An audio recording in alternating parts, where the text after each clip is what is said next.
There are a couple of weapons in Warframe that outshines the rest of the pack, and one of them is Opticor. If you are looking for the big daddy of all guns in Warframe, then look no further. Do yourself a favor and build an Opticor. In this video, I will try to share to you my knowledge about this big freaking gun, and why is it loved by many Warframe players. In addition, I will show you my supercharged build for Opticor that is really amazing even without equipping any ribbon. Okay, let's begin this video.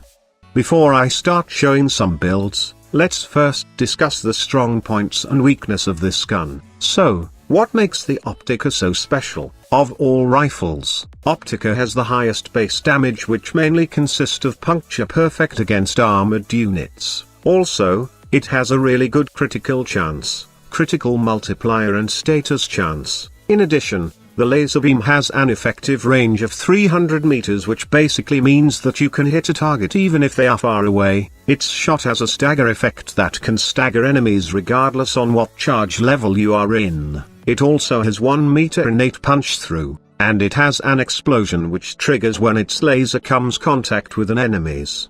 The explosion range can be widened with the help of the Firestorm mod, and the best part is, this gun has pinpoint accuracy that you can even mod it with heavy caliber, without even noticing the negative effect of this mod at all. The downside is, the charging of this gun is really long. One shot of the Opticor can be devastating, but it takes a lot of time to charge. But don't worry, as I will be giving some tips later on how to fix this long charged time. Another bad thing about the Opticor is that its slash damage is pretty weak. As you already know, slash damage can be pretty helpful, especially in high level plays, as it bypasses enemy armors. So, it may take some time killing heavily armored units with this gun, or is it? Lastly, the Opticor does fire its laser once it reaches full charge, which can lead to premature firing. However, that can be dealt with by pressing your reload key. You can use this to avoid wasting a shot if enemies have moved out of your line of fire. Now, the Opticor has a couple of features that need demonstrations. So, let's head to the simulacrum first and let me show you some cool features that the Opticor can do. The Opticor is pretty good against Arctic Eximus units or those enemies that cast snow globe, as it can take those globes away in just one shot. In addition, Opticor is a headshot machine. Like I've said earlier, the beam are pretty accurate that it doesn't have any noticeable effect even modded with heavy caliber. Even at a far distance, you can still hit enemies' head without any problem at all. Now, I may have missed a couple of details on the Opticor, and I advise you to share your own knowledge about this gun on the comment box below. For now, let's head to the build section of this video.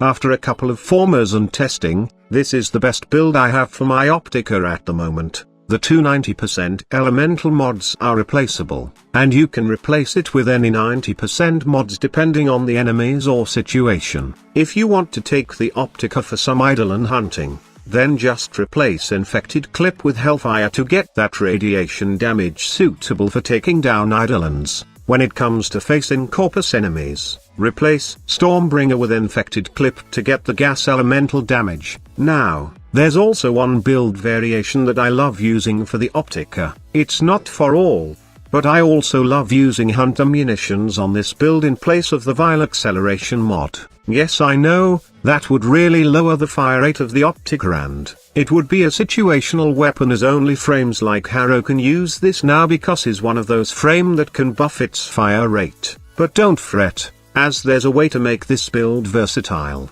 and that is by adding Arcane Acceleration on your Warframe's Arcane slot. A rank 10 Arcane Acceleration would cost 150 platinum, or some time to grind, but it's definitely worth it while using this big freaking gun. In addition, if you also have Arcane Rage, then you can also equip this on to further boost the Opticor's damage. It would probably cost you some platinum or time to have these two arcanes, but it's better if you don't have the platinum yet to invest thousands of platinum for a single ribbon mod for Opticor. Again, these are just suggestions that you can either use for your Opticor or not. The choice is probably yours in the end. Okay, let me give some demonstrations on how good these builds are for the Opticor.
Overall, the Opticor is a pretty amazing weapon. With a riven, or without a riven, a properly modded Opticor can give you tons of fun killing those enemies, and I hope that I have showed you how to create your own Opticor build with this video. So, we have reached the end of my video again. I hope to see you on my next one. Before leaving, please do me a favor and give this Opticor guide a thumbs up if you find it informative and somehow find it entertaining at the same time. For newcomers, you can join the Grind team by subscribing to this channel. Just remember to ring that notification bell to receive daily updates from your squad leader. Thank you so much for watching. Squad leader signing off.